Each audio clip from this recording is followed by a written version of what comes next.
got a new project today. As you can see, my trunk is open there. I got some tools here. I got my trim piece off right here, which goes right there. Really easy. I just took these two trim panel pieces right here and just popped it off this little clip that clips in right there. I think it's right here or here. Either one of those. Popped it off there. And then I used my hands to take that off.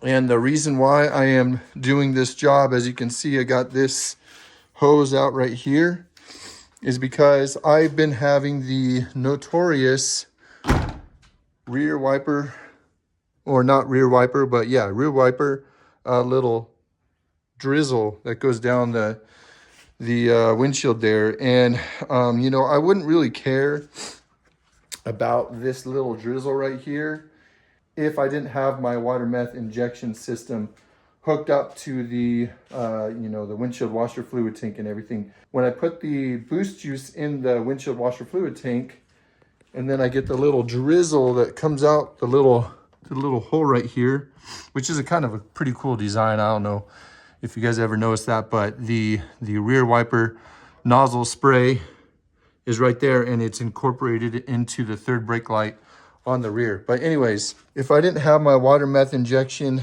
hooked up to my windshield washer fluid tank and I wasn't getting this little drizzle, I would have never really cared about doing this job if I had it like separate from the washer fluid tank in the car. But since I do have it installed in there, all of my boost juice is getting that little drizzle on the rear windshield.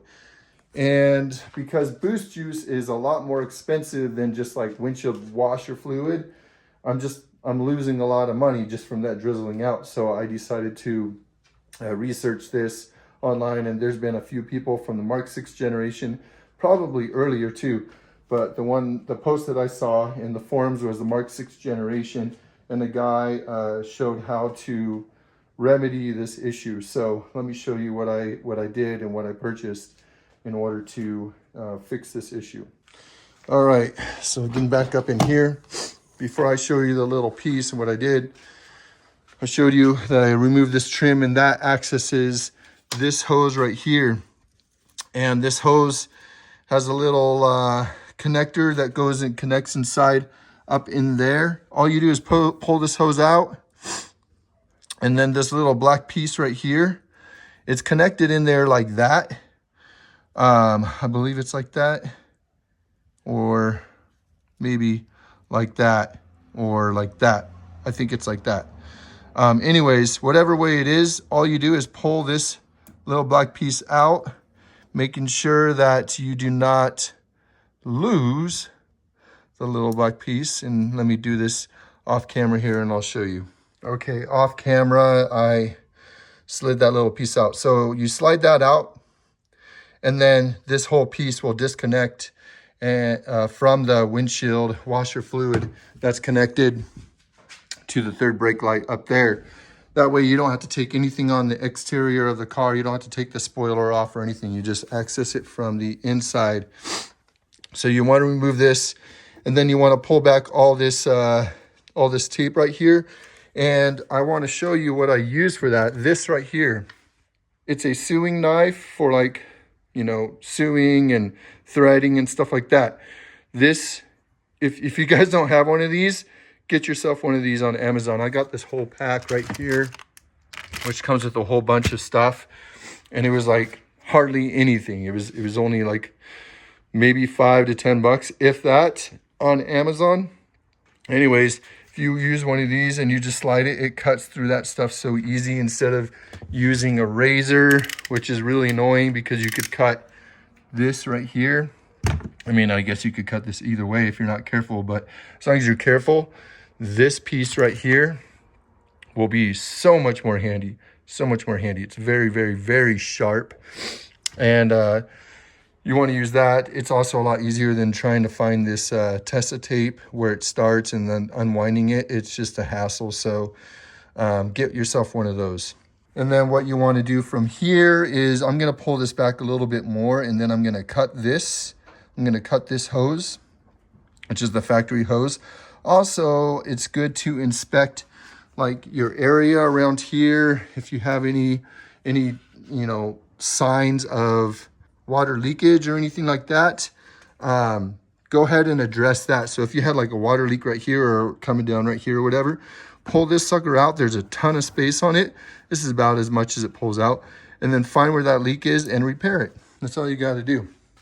And you can get basic, hoses and stuff from, AutoZone, O'Reilly's, or you go to like maybe Harbor Freight or anything like that. You can find stuff.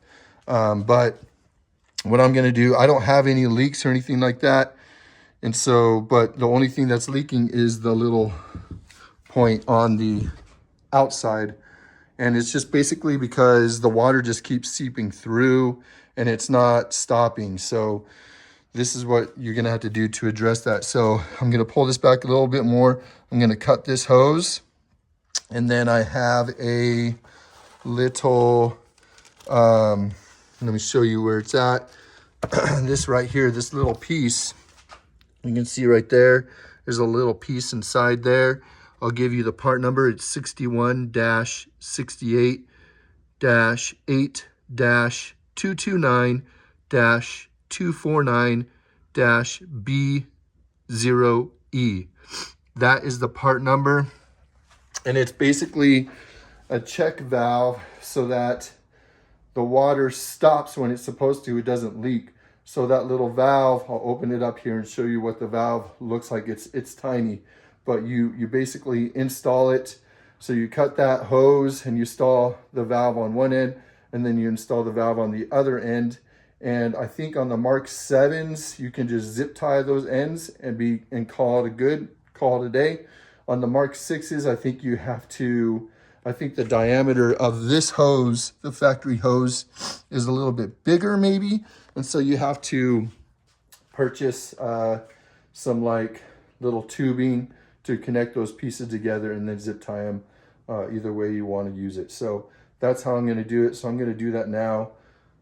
Actually, first I'm going to show you what the valve is, and then I'm going to stop the video and install it and do exactly what I just told you. And then I'll show you the end result and let you guys see how that is. All right, so this is the little valve. I mean, it's small for, for reference sake. That's how small that little valve is.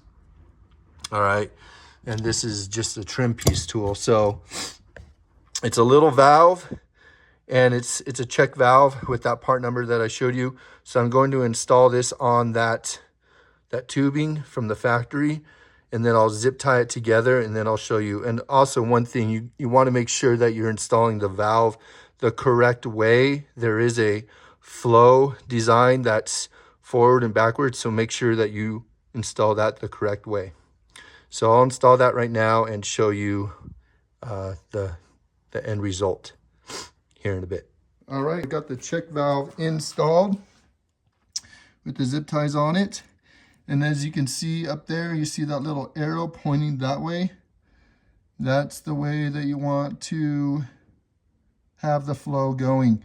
You do not want the arrow pointing that way. You want it pointing that way towards the nozzle right here. So that's how you do it right there. Now what I'm going to do is I'm going to take my Tessa tape right here. I'm going to cut this part off right here, all this old Tessa tape. Take my new Tessa tape. I'm going to wrap it up, and then I'm gonna reinstall it. So I'll show you that here in a bit. Okay, I got the hose all wrapped up with the Tessa tape, as you can see there. And I used big old zip ties because I couldn't find any small ones at all. So you can use small ones, but because I couldn't find any, I had to use my big ones, but they'll be fine. It'll still fit inside the little hole right there. Now all I need to do is connect this piece and then tuck the hose in, put the trim back on, test it out, and we're all set. Okay, I just got the hose connected. I don't know if you can see that. It's hard to see with the camera, but that's where it connects, just right in there. And I got that connected. That was probably the most difficult part about this job, to be honest with you, just because this hole right here is so small and hard to get with these big old hands. So it took me a few minutes to get it, but I got it. And now I'm gonna just stuff this back in here like so. Let's do this. Bam, bam, bam. There's plenty of room up in there. As you can see, boom, and it just rests inside there like so. Now everything's connected. I'm just gonna put the trim piece back on, close it, start the car, and see if the rear wiper works, and I'll let you know. Okay, everything is put back together, and I made sure that the rear wiper is squirting before I put the trim piece back on. And it is, as you can see, it got water all over the place. So everything is good to go, guys. Awesome. All right, so that's gonna be the end of that.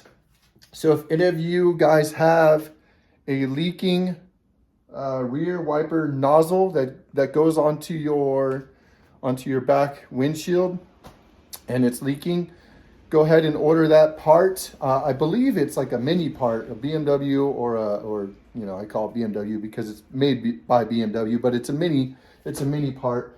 But they have, like a lot of people on the Mark 6 generation figured out that piece can fit the hose. And regarding the hose on the Mark 7s, I don't know if it is for the Mark 7.5s or the Mark 8s, but I would assume it's the same diameter. So that hose that I took apart on the Mark 7, this is 2017, that little part that I bought, the check valve, fit perfectly in the hose. So you don't need any other adapter hoses or anything like that. All you need to do is stick that check valve into the factory hose. It's a little tight, which is a good thing. What I did is I took a lighter, and you don't want to melt the plastic, but you want to get it warm enough to where that check valve is going to fit in there pretty easy, because without warming it up just a tad, it's a bit tight and hard to get in there, and you don't want to mess up the hose any more than you already did by cutting it and stuff. So go ahead and get a little lighter, just a little bit on both ends of one end of the check valve, and then one on the hose, just a tiny little bit. Fit it in there. Do that for both sides of the check valve and the hose. Put a zip tie on it, put some Testa tape on it, and you're all set to go. Put it back together and you're all set. So yeah, that's that on that. So I hope this helps any of you that are having this problem. Maybe, yeah, what I'll do is I'll put the link down for that forum post that I found. I'll put the link of that in the description so that you guys can check that out. He has some pictures and stuff. And so here's the video for that. So that's going to end this video. Thank you all for sticking around and subscribing to my channel and checking out the things that I do with my Mark 7 here, GTI. And I will have some other things that come up regarding some other things on my car when they come up. But until the next video, I appreciate all of you guys coming and subbing and liking and disliking and commenting and doing all the things that you are doing to support this channel. I really appreciate it. And till the next one, peace.